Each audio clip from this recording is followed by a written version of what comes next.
The following video is an excerpt of a panel discussion at a recent CES conference. This next panel, and we've been looking at finances all morning, the idea of this panel is to look at where cash is going because we think it's changing day by day. So welcome to Bye Bye Cash. I hope you enjoyed the show. Thanks for coming to Vegas. Stay safe. Thanks, Robin. Thanks, everyone. So I'm Mike Ellison. I'm president of Corporate Insight. We've been monitoring the digitization of the banking industry for the past 20 years. And with me, I've got a great panel. Neha Wadas, who is head of strategy and insights and innovation and corporate development at JP Morgan. And Neha is also co-author of a recent report called Payments Are Eating the World. So we'll dive into that a little bit. Michael Turpin, founder and CEO of Transform Group and Coin Agenda. And Transform Ventures. Transform Ventures, thank you. And Jason Kuhner, founder and CEO of SDG Exchange. So we were supposed to have Maeve Duska here with us, who is with ID Tech, and they do a lot of the great technology and the hardware behind IoT. She's unable to join us, but she had some good slides that I'm going to actually try and walk you guys through. So there are 5 trends of 2021 when it comes to payments. One is DIY, do your own purchases. Leave your wallet and keys at home. We just mentioned that. Personalization, retail my way, and payment alternatives, and dive into a little bit of those. With DIY your purchases, really, self-checkout is not just for grocery stores anymore. It's being taken to the next level. Contactless self-checkout, it's an easy, frictionless process, right? Unattended was already here to stay.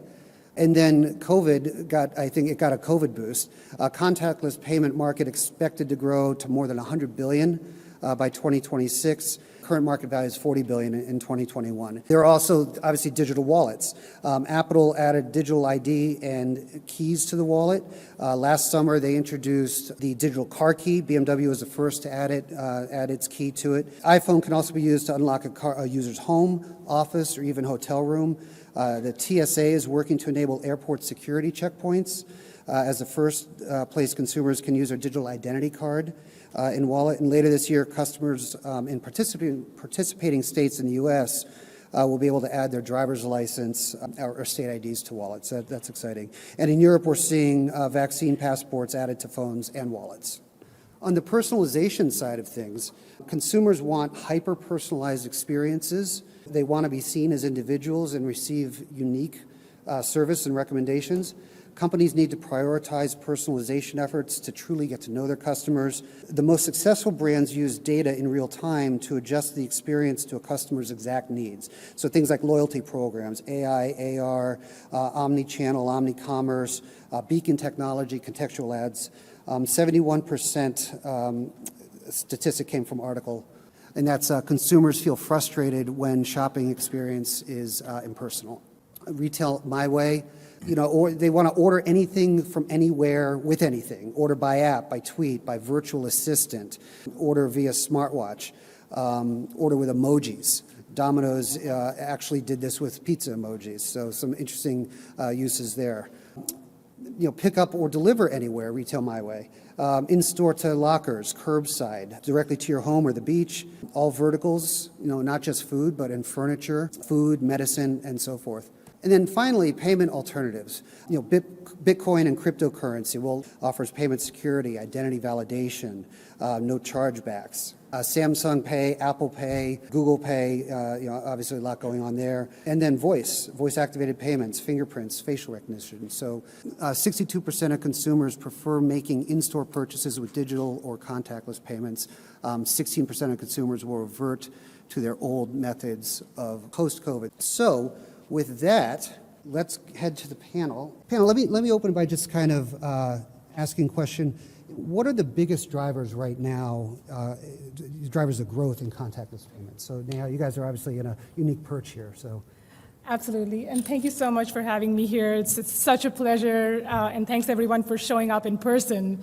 So from our vantage point at JP Morgan, we've been kind of the leaders of payments in it for a long, long time.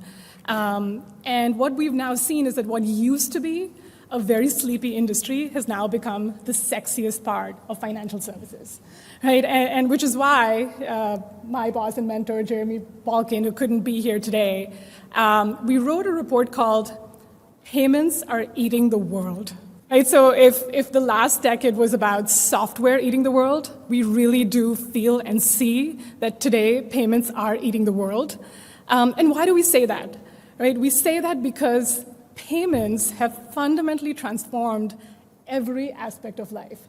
If you're a customer, you talked about a lot of these themes, contactless payments. Payments has now become, from what used to be a clunky experience at checkout, to an almost invisible, and might I say, with the emojis, even a pleasant experience.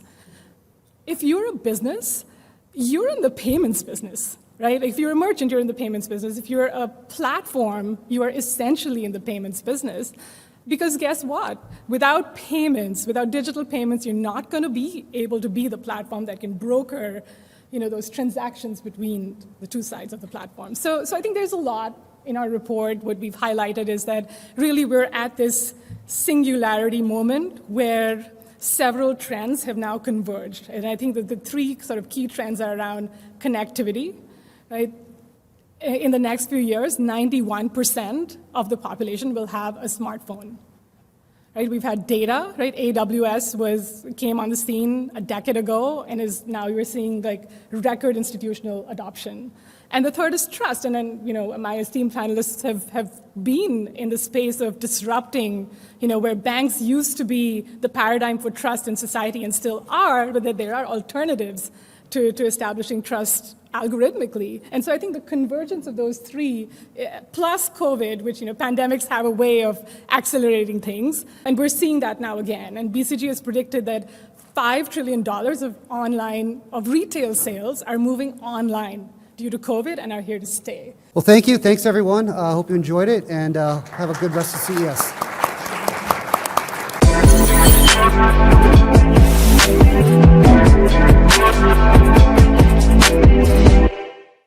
To see more of the panel discussion, click on the link below the video.